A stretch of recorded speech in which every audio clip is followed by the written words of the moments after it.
9장 28절에서 36절에 있는 말씀입니다. 누가복음 9장 28절에서 36절에 있는 말씀, 오늘 우리에게 주신 하나님의 말씀, 누가복음 9장 28절에서 36절 말씀, 우리 함께 한 목소리로 받들어 읽겠습니다. 이 말씀을 하신 후 8일쯤이 되어 예수께서 베드로와 요한과 야고보를 데리고 기도하시러 산에 올라가사 기도하실 때에 용모가 변화되고 그 옷이 휘어져 광채가 나더라. 문득 두 사람이 예수와 함께 말하니 이는 모세와 엘리야라. 영광 중에 나타나서 장차 예수께서 예루살렘에서 별세하실 것을 말할세. 베드로와 및 함께 있는 자들이 깊이 졸다가 온전히 깨어나 예수의 영광과 및 함께 선 두 사람을 보더니 두 사람이 떠날 때에 베드로가 예수께 여짜오되 주여, 우리가 여기 있는 것이 좋사오니 우리가 초막셋을 쥐되 하나는 주를 위하여 하나는 모세를 위하여 하나는 엘리야를 위하여 하사이다 하되 자기가 하는 말을 자기도 알지 못하더라. 이 말할 즈음에 구름이 와서 그들을 덮는지라. 구름 속으로 들어갈 때에 그들이 무서워하더니 구름 속에서 소리가 나서 이르되 이는 나의 아들 곧 택함을 받은 자니 너희는 그의 말을 듣으라 하고 소리가 그침에 오직 예수만 보이더라. 제자들이 잠잠하여 그 본 것을 무엇이든지 그때에는 아무에게도 이르지 아니하니라. 아멘. 여러분 그런 표현 들어보셨을 거예요. 우리가 하나님을 나타내는 표현이 많이 있는데 어느 분은 하나님에 대해서 이런 표현을 했어요. 좀 우리가 보면 좀 경건하지 못하고 불경건하고 좀 불손한 표현처럼 들릴지 모르지만 그분은 하나님은 마치 뭐와 같으냐, 하나님은 쓰레기통과 같다, 이런 얘기를 하셨어요. 쓰레기통에는 더러운 쓰레기를 버리잖아요. 쓰레기통에 아주 귀한 보물을 그렇게 버리는 사람은 없을 거예요. 쓰레기통에는 우리가 더러운 것들, 추한 것들, 그것을 버려요. 하나님은 우리가 버릴 수도 없는 그렇게 추하고 더럽고 악취나고 그러한 것들을 다 떠안으세요. 우리의 죄, 우리의 허물, 우리의 절망, 우리의 병, 그 모든 것을 하나님은 다 하나님이 떠안으세요. 그걸 받아들이세요. 그리고 우리를 용납하시고 사랑하시는 분이 우리 하나님이세요. 하나님은 내 쓰레기뿐만 아니라 온 세상의 온 인류의 쓰레기도 다 떠안으시고 오히려 그것을 떠안으시고 우리에게 온 인류에 새 생명을 주시고 은혜를 주시는 분이 우리 하나님이세요. 우리가 먼저 알아야 될 것은 우리는 죄인이라는 거예요. 우리는 추악한 죄인, 우리는 더러운 죄인, 우리는 악취나는 그러한 죄인들이었다 하는 사실을 우리는 분명히 알아야 돼요. 그러한 우리가 새 생명을 얻고 은혜를 얻고 구원을 얻고 이렇게 살아갈 수 있는 것은 다 하나님의 은혜고 축복이다 하는 것을 우리는 늘 기억하며 살아가야 합니다. 우리가 그 하나님의 은혜를 기억할 때 또 감사한 것은 무엇이냐면 이러한 죄인들, 이러한 연약한 사람들, 이렇게 세상에 물들어 살아가는 우리에게 하나님은 어떤 은혜를 주시냐 하면 이 세상에만 매여 살지 않도록 은혜를 주세요. 눈에 보이는 것, 손에 붙잡히는 것, 마치 그것이 다인 것처럼 생각하고 그것을 얻기 위해 몸부림치고 그러다가 세상 죄악에 더 물들고 자기 욕심에 빠져서 멸망으로 나아가는 우리에게 하나님은 어떤 은혜를 주시냐면 눈에 보이는 이 세상이 다가 아님을 알게 하세요. 손으로 만져지는 것, 그것이 있어야 내가 행복하고 그것만 붙잡고 살아가는 게 내 인생이 아님을 알게 해주신다는 거예요. 우리에게 하나님의 나라를 알게 하세요. 우리가 하나님의 나라에 속한 자임을 알게 하세요. 우리가 하나님 나라의 백성임을 알게 해 주신다 하는 거예요, 여러분. 여러분, 믿음에 있어서 중요한 것 가운데 하나는 뭐냐면 우리의 눈이 띄는 거예요. 이 세상만 바라보는 눈을 가졌던 사람의 눈이 열려서 하나님의 나라를 바라보며 살아갑니다.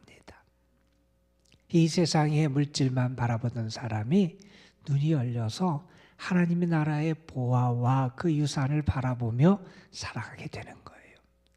이 세상에만 소망을 두고 살아가던 사람의 눈이 열려서 하늘을 향해서 하나님의 나라를 향한 소망을 품고 살아가게 되는 것, 그게 믿음의 모습이다 하는 겁니다.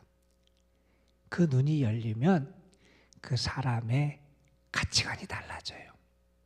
인생의 목적이 달라져요, 여러분. 뿐만 아니라 살아가는 태도가 달라져요. 왜 우리가 여전히 세상 사람과 똑같이 살아가느냐? 왜 우리의 모습에 본질적인 변화가 나타나지 않느냐? 한번 생각해 볼 필요가 있을 것 같아요.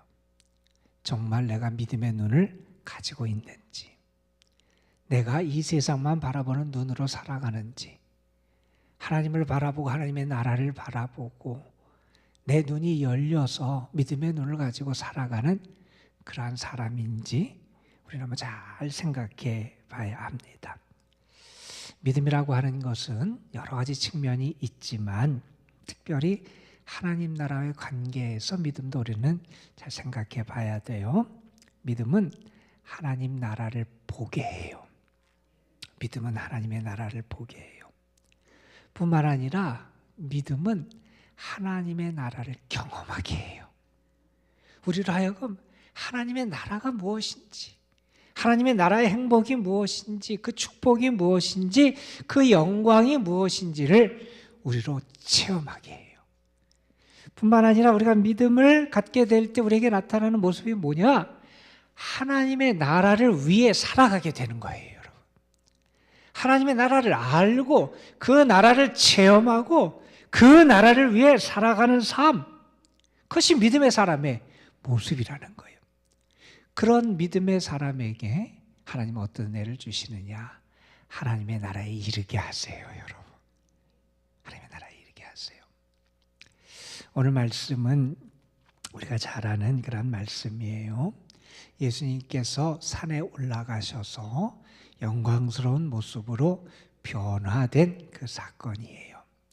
이 사건을 통해서도 우리는 예수님의 영광스러운 모습에 대해서도 알게 되고 예수님의 죽음이 우리가 생각하는 그 죽음으로 끝나는 그러한 사역이 아님을 우리가 또한 알게 되기도 해요. 뿐만 아니라 우리 이 사건을 보면서도 하나님의 나라가 무엇이고 하나님의 나라의 영광이 무엇인지를 하나님이 우리에게 보여주시는 그러한 하나님의 말씀을 우리가 함께 만나게 되기도 합니다. 여러분, 오늘 말씀 28절에 보면 이런 말씀으로 시작해요. 이 말씀을 하신 후 8일쯤 돼요. 한 일주일 전에 예수님이 어떤 말씀을 하셨다는 거예요. 그 말씀이 뭐냐? 바로 앞에 있는 말씀이 이런 말씀이에요. 주님께서 여기 있는 사람 중에서 죽기 전에 하나님의 나라를 볼 사람도 있다, 이런 말씀을 하셨어요. 하나님의 나라를 볼 사람이 있다. 하나님의 나라에 대한 말씀을 하셨어요. 그리고 한 일주일 후에 8일 후에 예수님께서는 예수님의 제자 3사람을 데리고 산에 가세요. 그런데 여러분, 특별히 우리가 예수님께서 왜 산에 가셨는지를 우리 누가복음은 이렇게 설명합니다. 기도하시러 산에 가셨다는 거예요. 기도하시러 가셨다. 여러분, 우리가 누가복음을 특별히 읽어보면서 예수님의 기도의 모습을 자주 만난다 그랬어요.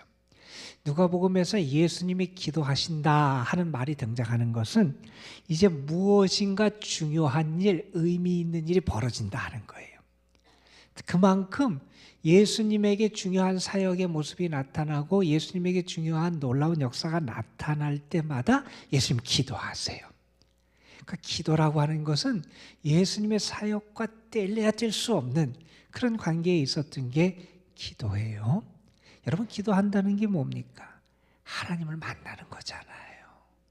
하나님을 만나고 하나님의 뜻을 받고 하나님의 뜻에 나를 맞추고 하나님의 능력을 경험하고 하나님과 교제하는 그 시간을 통해서 뭔가 놀라운 의미 있는 사건들이 벌어지게 되는 거예요.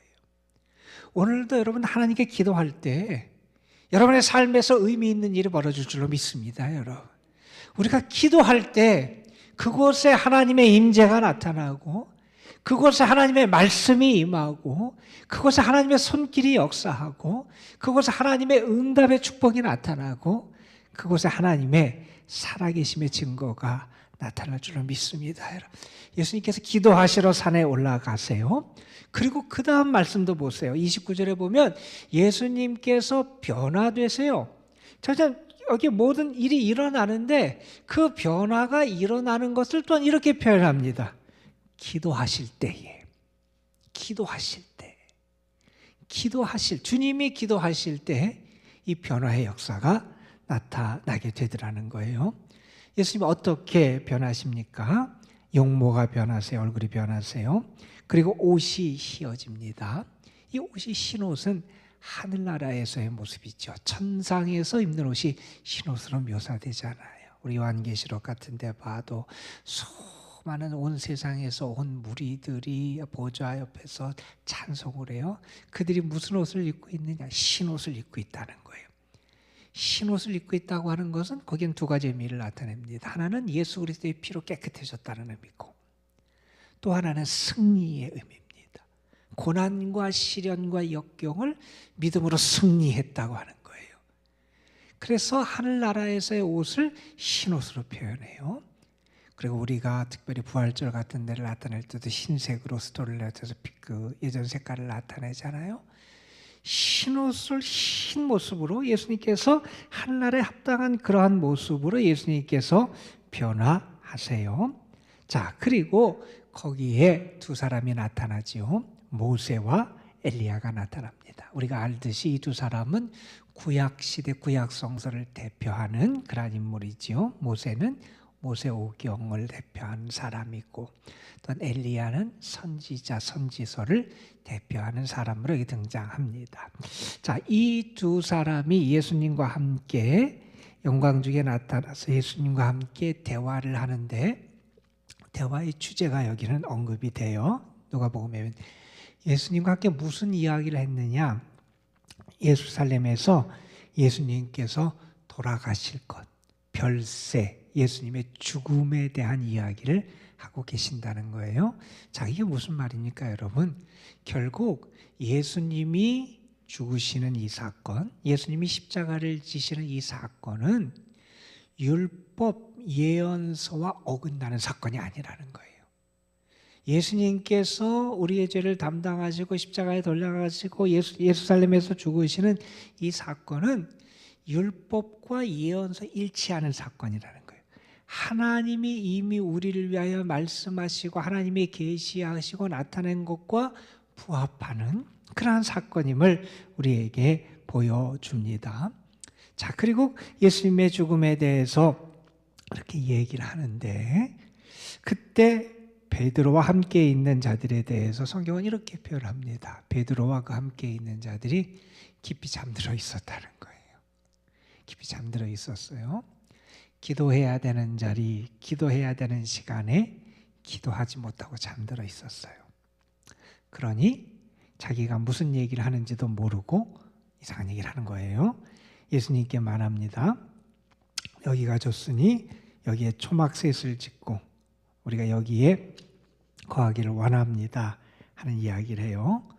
제대로 상황을 사실 파악하지 못하고 있어서 지금 핵심적인 내용은 예수님의 죽으심과 관련된 말씀이 나눠지는 그곳에서 이런 이야기를 하게 되는 것이고, 그래서 예수님이 네가 하는 말 알지 못한다 그러시면서 예수님께서 이제 그들 가운데서 아주 영광스러운 모습으로 변화되셨던 예수님이 다른 사람들이 사라지고 예수님만 남는 그런 모습으로 여기 나타나시게 돼요. 자, 그런데 그 사건 중간에 하늘에서 음성이 들리게 됩니다. 35절에 보면 이런 말씀이 제자들에게 들리게 됩니다. 이는 나의 아들 곧 택함을 받은 자니 너희는 그의 말을 들으라. 예수님이 누군지를 하늘에서 말씀해 줘요. 예수님은 하나님의 아들이시라는 거예요. 그분은 하나님의 아들이시고 그분은 영광 승리자이시고 그분은 택함 받은 자이시고, 자, 그래서 어떻게 해야 되느냐? 너희는 그의 말을 들어야 된다. 이 말은 뭐냐 하면 너희가 앞서지 말라는 거예요. 너희는 예수님이 이끄시는 대로 가라는 거예요. 정말 예수님이 하나님의 아들이심을 믿고 예수님이 영광의 주님이심을 믿고 하늘나라의 영광을 우리에게 보여주시고 임하게 하시고 역사하시는 분임을 우리가 믿으면 우리는 예수님이 이끄시는 대로 살아가는 사람이 되어야 된다는 거예요. 어느 분은 세상 사람은 딱 두 종류의 사람이 있다고 얘기를 했어요. 어떤 사람이 있느냐? 한 종류의 사람은 하나님께 주님 뜻대로 하옵소서 이렇게 하는 사람이 있고, 또 한 사람은 하나님께서 그 사람에게 내 뜻대로 해라 이렇게 내버려 두시는 사람이 있다는 거예요. 이 세상의 사람은 두 사람이라는 거예요. 하나님의 뜻을 따라 살아가는 사람이 있고 제 마음대로 제 뜻대로, 그래서 하나님이 그냥 그대로 너 그렇게 해라, 내 마음대로 살아라. 결국 그 결과가 어떻게 될지 우리가 알 거예요. 그런 인생이 있다는 거예요. 여러분은 어디에 속하시는 것 같으세요? 우리가 정말 예수님이 나의 구원자이심을 믿으면 우리는 주님이 이끄시는 대로 해야 돼요. 주님이 정말 영광의 주님이심을 믿으면, 하늘나라의 역사를 이루시는 분임을 믿으면 그분의 이끄심대로 살아가는 게 우리 믿음의 사람의 모습이 돼야 돼요. 영광의 주님을 만난 것 같아요. 능력의 은혜를 경험한 것 같아요. 그런데 그 말을 듣질 않아요. 내가 여전히 주인이고 내가 살아있고 내 뜻과 세상의 욕심과 세상의 방식이 살아있어요. 우리의 모습이 어떤지 한번 보셨으면 좋겠어요. 정말 주님을 믿는 사람에게는 주님의 이끄심에 순종하는 모습이 나타난다는 거예요, 여러분. 자, 그리고 오늘 말씀에서 우리가 하나 주목할 부분이 있어요. 여기 보면 31절에 영광 중에 나타나서 장차 예수께서 예루살렘에서 별세하실 것을 말했다. 그래서 예수님과 모세와 엘리야의 대화의 내용에 대한 이야기가 여기 언급이 됩니다. 여기서 특별히 누가복음의 말씀에서는 우리에게 예수님께서 예루살렘에서 별세하신다라는 것을 우리에게 죽으신다는 것에 대해서 말씀을 했어요. 그런데 이 단어가 좀 독특해요. 한번 여러분에게 말씀드렸던 것 같아요. 여기에 보면 예수님의 별세, 예수님의 죽음이라고 하는 이 단어를 쓰는 단어가 우리가 잘 아는 그 단어를 썼어요. 어떤 단어를 썼냐 하면 엑소더스라고 하는 단어를 썼어요.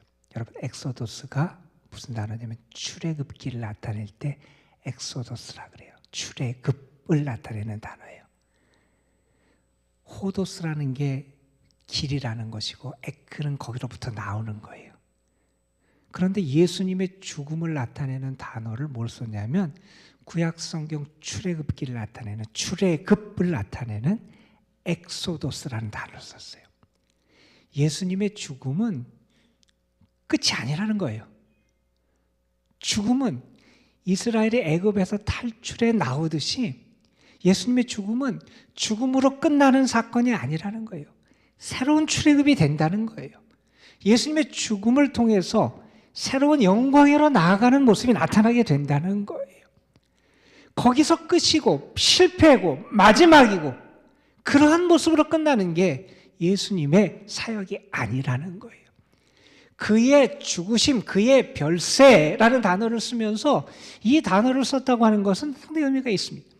예수님의 죽으심은 우리가 생각하는 그런 죽음이 아니라는 거예요. 예수님의 죽음은 하나님의 나라로 나아가는 길이고 영생으로 나아가는 길이고 영광으로 나아가는 길이라는 거예요. 그 길을 주님께서 우리에게 보여주셨고요.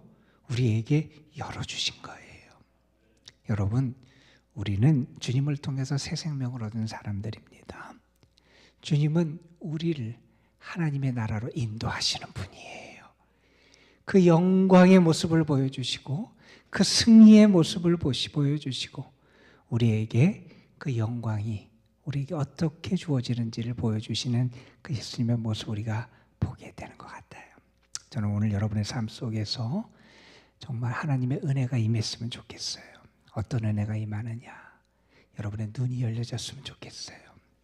하나님의 나라, 하나님의 영광, 주님께서 우리에게 보여주신 그 은혜, 여러분이 그것을 볼 수 있었으면 좋겠고 그것을 보면 여러분의 태도가 달라질 거예요. 살아가는 모습이 달라질 거예요. 정말 주님을 따라 살 거예요. 그의 말을 들을 수 있는 자가 영광의 주님과 함께 살아가는 자로 여러분이 승리하게 되시기를 주님의 이름으로 축복합니다. 기도하시겠습니다. 아버지 하나님, 주님께서 하나님의 나라의 모습을 보여주시고 주님의 영광의 모습을 보여주신 이 변화산의 사건을 우리가 함께 묵상했습니다. 기도하실 때 하나님의 놀라운 역사를 나타내셨고 예수님이 걸어가시는 그 길이 하나님의 뜻에 부합하는 그런 길임을 분명히 보여주셨고 그 길은 세상 사람들이 볼 때는 실패고 끝이고 마지막처럼 보이는 길이었지만 실상은 영광에 이르는 길임을, 참 생명에 이르는 길임을, 하나님의 나라에 이르는 길임을 우리에게 보여주셨습니다. 그 주님이 하나님의 아들이시고 그 주님이 영광과 승리의 주님이시고 그래서 우리는 하나님의 나라를 믿고 그 영광의 주님을 믿기에 오늘도 주님의 말씀을 따라 그분의 이끄심을 따라 살아가는 믿음의 사람이 됨을 우리에게 나타내 주셨습니다. 아버지 하나님, 이 말씀이 오늘 나에게 주신 말씀으로 저희들이 받아들이게 하여 주시고 주님이 나에게 보여주신 그 영광, 주님이 나에게 보여주신 그 하나님의 나라의 축복, 주님이 나에게 보여주신 그 놀라운 은혜와 구원의 역사를 바라보면서 오늘도 주와 함께 살아가고 참 믿음과 소망 중에 살아가고 영광의 나라를 소유한 자답게 그리고 그 나라의 참 주인이 되시는 우리 주님을 믿고 의지하는 자답게 살아가는 저희의 삶이 되게 하여 주옵소서. 아버지 하나님, 특별히 오늘 이슬빛 카드를 주님 앞에 올려드립니다. 귀한 성도들이 주의 사랑과 믿음과 그리고 그들을 향한 기도를 담아서 이렇게 귀한 카드를 정성과 시간을 바쳐서 작성하여 보내게 됩니다. 하나님, 이 카드가 전달될 때 그곳에 주의 말씀이 울려 퍼지게 하여 주시고 그곳에 주의 은혜의 빛이 비춰지게 하여 주시고 절망하고 낙심한 이들이 소망의 주님을 만나는 역사가 나타나게 하여 주옵소서. 아버지 하나님, 특별히 오늘도 하나님의 은혜가 필요한 영혼들에게 주의 긍휼과 자비하심이 함께하길 소망합니다. 여러 가지 인생의 무거운 짐에 갇혀 있는 영혼들, 세상 죄악과 욕심에 갇혀 있는 영혼들, 혹은 육신의 연약감과 여러 가지 연약감과 상처와 무거운 짐 때문에 괴로워하는 영혼들에게 하나님께서 은혜를 더하여 주시기를 바라옵고 원합니다. 저들에게 하나님의 나라를 알게 하시고, 하나님의 나라를 보게 하시고, 하나님의 나라를 체험하게 하시고, 하나님의 나라를 위해서 살아갈 수 있는 은혜와 능력을 더하여 주시고, 주님 안에서 주님이 주시는 참된 소망을 붙잡고 주의 기쁨과 평안을 누리며 살아갈 수 있도록 복의 복을 더하여 주옵소서. 이 시간도 우리가 주님 앞에 나와서 기도합니다. 우리의 믿음이 깊어지고 주님을 알아가고 우리의 믿음의 눈이 열려지고 뿐만 아니라 주와 함께 살아가는 참 믿음의 삶을 위해서 결단할 때마다 하나님 분명히 하늘문을 여시고 응답하실 줄로 믿습니다. 우리의 간구와 소망에 하나님이 더 넘치게 채워주실 줄로 믿습니다. 이 시간 우리가 구할 때 우리의 희미하고 약한 믿음이 더 굳건하고 능력 있는 믿음으로 변화될 줄로 믿습니다. 주님 함께하여 주옵소서. 이 시간 오늘 우리에게 능력을 더하여 주셔서 넉넉히 이 세상을 이길 수 있는 믿음, 오늘 하루 우리가 주와 함께 믿음을 지키며 승리할 수 있는 믿음의 능력을 우리에게 허락하여 주옵소서. 우리 구주 예수 그리스도의 이름으로 기도드리옵나이다. 아멘.